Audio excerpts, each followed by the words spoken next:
Good early morning. We are up and getting ready to head out the door just before the sunrise to head out to Busch Gardens because they have invited us out to experience some of their up-close animal encounters in celebration of National Zookeeper Week. So we're gonna go out there, feel like a zookeeper for a day. We should be able to see some gorillas, some rhinos, some Aldabra tortoises, and some sloths. Welcome to Busch Gardens. We're here before the park opens. A little bit of time during the day, we're definitely going to go and have a look at the Gwazi RMC construction. But right now, we're headed to the gorillas.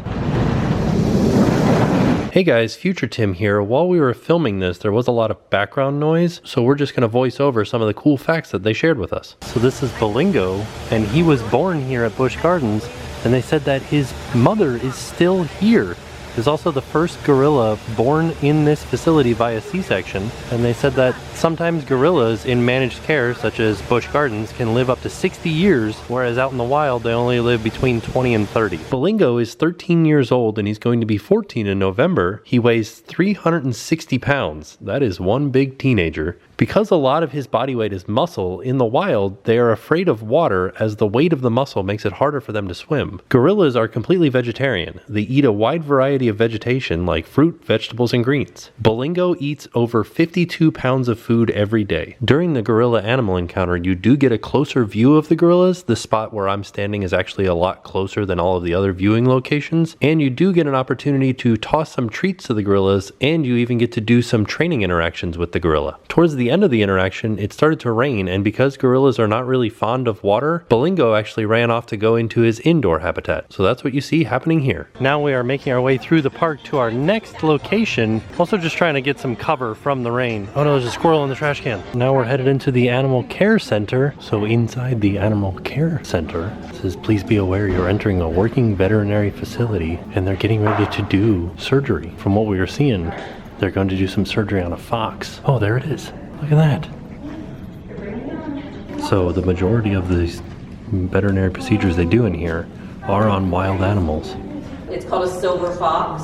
It was shivering, dehydrated, and dying at Picnic Island, which is here in Tampa. This is one of those exotic breeds that people breed. They breed them till they get the colors they want. It's been going on for hundreds of years, actually, and somebody dumped him, we think. He's only about 9 weeks old. He is like your dog at home. So there's no wild tendencies bred into him. So we had to make some decisions on him on what exactly to do with Florida Fish and Game because this is not normal. So we have gone ahead, and Busch has done all the medical so far. We are going to be keeping him for educational purposes, just to teach people that this is, he probably got dumped because you have to have certain licenses and caging to have something like that.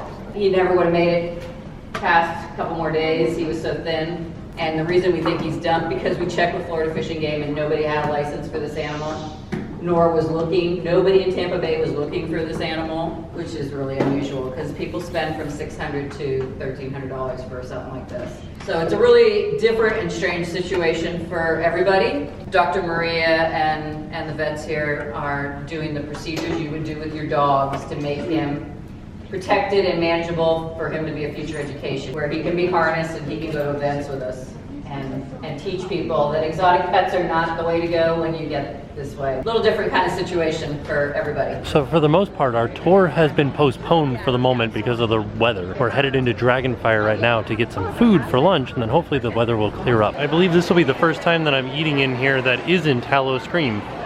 You got all these different areas, so you can get something from the Asian Walk, the American Grill, Southwest Cantina, or the Italian Kitchen. It's like a food court, basically. I think I'm gonna get a burger, but I did want to point out there is also an Impossible Burger, and they do offer gluten-free buns. Well, it's still raining a little bit outside, but they have opened up some of the rides again. So you can see people are going up on Falcon's Fury. Now, lunch is not something that is included in any of these animal tours, but all of these animal tours are available to the public, and what we'll do is we'll put some links in the description down below to some more information about them. Now we are headed out to try and do an up-close animal encounter with the rhinoceroses. Rhinoceri? So we took out a truck onto the savannah, and normally you would take this truck over here, but we took another truck because it's going to be raining. and we're gonna get to meet a rhinoceros. So this is Jodi. She is a black rhinoceros. We're very close to her. This is a little bit of a truncated version of the up-close tour with the rhinoceroses. Normally we would get to go over and meet the white rhinoceroses first and actually get to pet a white rhinoceros, which are more of a community animal. So there are multiple white rhinoceroses together, whereas right now we're over by the black rhinoceros, and the black rhinoceros is a little bit more of a solitary animal, and so that's why you only see Jodi out here by herself. And with the up-close tour with the rhinoceri, you get to feed the black rhinoceros. Just hold it out, she'll take it. She's a good girl. She likes that. You ready for another one? Alright, she said, I got a bomb with it. It's right there. Those aren't her favorite. Oh no. Hey, you got a little bit of slobber on my hand. Oh yeah, she's very moist. You want another one? Oh, that's awesome. Yeah? Mmm. Good girl, Jodi. Wow.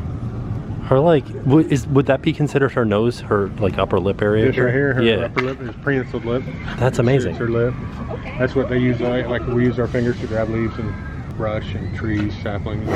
Anything she can reach off the ground, she'll reach up with that lip and pull it down. It's quite strong, actually. So do you guys trim down her back horn? No, she's done that for, I've been here 25 years. I've never seen her with much more than that. Wow. So how does she do that? Just rubbing on it. You can see these gates and stuff. She just rubs on. When it's wet, it's like your fingernails. If they stay wet too long, yeah. they get soft. Her no horn's the same thing. It's made of, they're both made of keratin, so her horn will soften up just like your fingernails would. And when it's soft, she rubs and shapes it. That's why she's always kept that little dome, that little triangle up front, and then flat in the back. She's been like that for 25 years that I've been here. Wow, that was so awesome. Just being able to feed a black rhinoceros. Never done that before in my life. This is something that anybody can do if they come to Busch Gardens. It is an extra fee, but I think this is worth it. Look at that. They did say that you cannot pet the black rhinoceros because they are a protected animal. So if she touches you, it's fine. As you guys saw, her mouth touched my hand, but I could not reach out and pet her because she is a protected animal. Now that we're done with the rhinos, we are headed in to see the Aldabra Tortoises. So this is Tank. He's an Aldabra tortoise. You said he was 15? He's 13. 13 years old. And he came with 2 other siblings. And when he arrived, he had pneumonia and scoliosis. Scoliosis? Yeah, which is crazy for a tortoise because their spine is fused to the top part of their shell, the ribs to the sides. Okay. So the pneumonia we got him over. But the scoliosis, there's nothing the vets can do because of the fusion that's there. So you can see the scoliosis? In x-rays you can. Okay. So there are certain spots that they like right inside the edge here, but where collarbones would be for us, and on their neck, and their knees. Every single one of them loves their knees, Rob. From their shells, like he can tell we're touching it, right? Oh yeah. In fact, we will sometimes bring out scrub brushes and scrub on it, and they love that. They love the pressure of the water coming down on them. So he's very friendly. The boys are into people. They like to get going on. Very nosy. But he's a good eater. In fact, he made the mess of our food over here because what Aldabras do is they find the food and they sit on all of it so they don't have to share. And they eat a little bit and then back up and eat a little bit. It's kind of like kids when you got your Halloween candy and you don't want to share. That's kind of what that's like. And this is Bubba. Big Bubba. Bubba is very large. Big Bubba. You've got Look at green him. all over your face. You can see underneath him. You are a very large tortoise. How much does this guy weigh? Between 500 and 700 pounds. Okay. Well, you didn't even bite it. There you go. So grasses and leaves are getting stuff off the ground anyway. There we go. Oh yeah. So you can see he's got a big, huge tongue. Really opens his mouth very wide. You can still see all the other All pieces other in the pieces back of still his in mouth. there. Okay, did you really? There's still Yeah, there? there's all of them are still. He hasn't swallowed any of it yet. Hi, baby. He's like, where's my food? I have food. Oh, he likes you Make though, sure he Tim. doesn't box you in the. Now we are headed over to visit the sloths. And the sloths, along with the rhinos, are the 2 newest animal encounter experiences. So we're here for the sloth encounter, but all of the animals in here are animal ambassadors. These are the ones that go on TV shows, go out and meet guests. We're gonna go around and have a look at some of the other animals in this area. There's another sloth up in the corner, and he has a tortoise friend. This is called a rock Hyrax, and it is adorable. That was pretty impressive. They're African mammal. They're most closely related to the elephant and manatee. This and one is? yeah, This guy. yeah, that's it. Elephant. Yeah, elephants, manatees. I actually got to travel to Africa 3 years ago, and these guys were all, you know, they were pretty well adapted to a lot of different environments. So why is he like an elephant and a manatee? So it has more to do with what's going on inside. The teeth up front are actually tusks. They're very tiny. They're incredibly sharp, but they are tusks. Their foot structure is similar to an elephant's foot. So elephants, they look like they're flat-footed, but they're actually, if you look at the skeleton, they're kind of standing on their tiptoes. And so the same thing with the Hyrax. If you were to see him kind of walk around and stuff, you notice he's using his toes more than anything else. And then of course their digestive system, they're eating the same things that elephants eat, the vegetation, grasses, leaves, all that kind of stuff. This is Daisy. She is a Linnaeus two-toed sloth. Her favorite snack is hard-boiled egg. She loves hard-boiled egg. She's going on 9 years old. And where did she come from? She actually came from another facility in Florida that was shutting down, and so they needed to rehome her. She came to live with us. To start, she wasn't actually all that interested in being around people.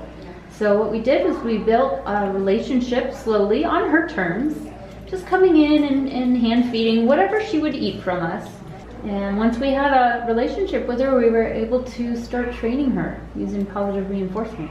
So she is trained to target to our hands so we can move her around the habitat. She's trained to go into a crate, which she does on her own. It's a modified crate with perches on the top for her to hang from. And so she's an ambassador, like she goes out? Yeah, she can. So we don't actually pick her up or adjust her in any way. It's her choice. So we can bring a crate in. She can choose to crate herself, get in the crate.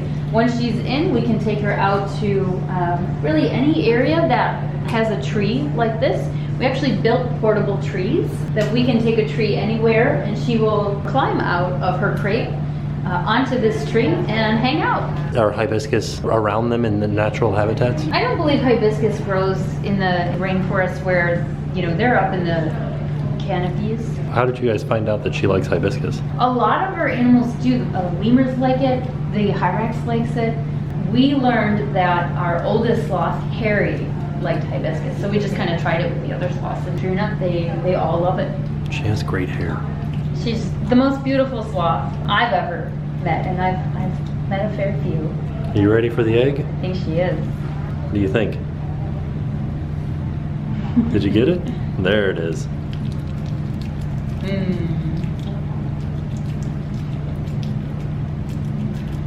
So yeah, this is one of the sloths that you can meet with the sloth encounter here at Busch Gardens. Wow. She's my favorite. Don't tell any sloth. I want to go tell Mario. If you'd like, you can touch her on her back too. Yeah. Yes, we'll get to Wow. touch her as long as she's showing us that she's interested. She is so soft. Holy macaroni. That is amazing. The babies are even softer. Look at you. Green beans left. You're beautiful.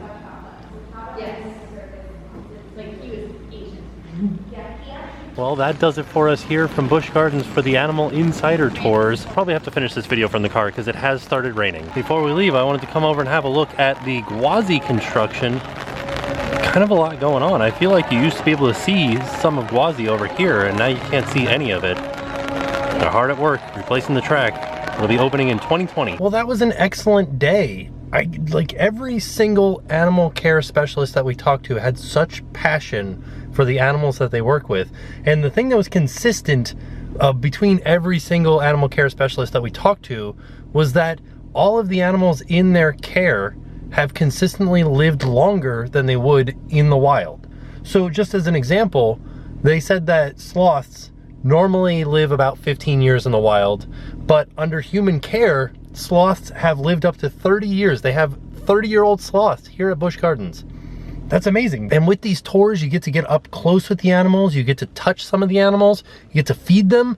Now, I do have to mention that it would be a little bit of a task to do like we did today, where I did 4 of these tours in a day. Normally you would just come and do maybe one of the tours a day and add it to your day at Busch Gardens, like go ride some roller coasters, go meet a couple of rhinoceri. But it probably could be done. You'll have to check the website to see what days things are running, because they do book up quickly, and the two new experiences, the sloths and the rhinos, are only on specific days, whereas the older experiences like the tortoises and gorillas, older, they're still maybe about a year old, are running every day. And there are a whole bunch of other tours available too, like giraffes, elephants, all these different animals, and we'll put a bunch of links in the description down below so you guys can get some more information about these tours, because they are an additional charge to your ticket to Busch Gardens. So admission is required and not included with the purchase of an insider tour. But all in all, a fantastic experience, even with the rain. Like, we just had a little bit of a delay in our day because of the rain, but we still got to all 4 experiences. It was fantastic. So thank you again to Busch Gardens for having us out. And with that being said, we are off, and we'll see you guys tomorrow. Larry and Vanjie from Daytona Beach. It's time to pay the price. Yep, now it's time to pay the price.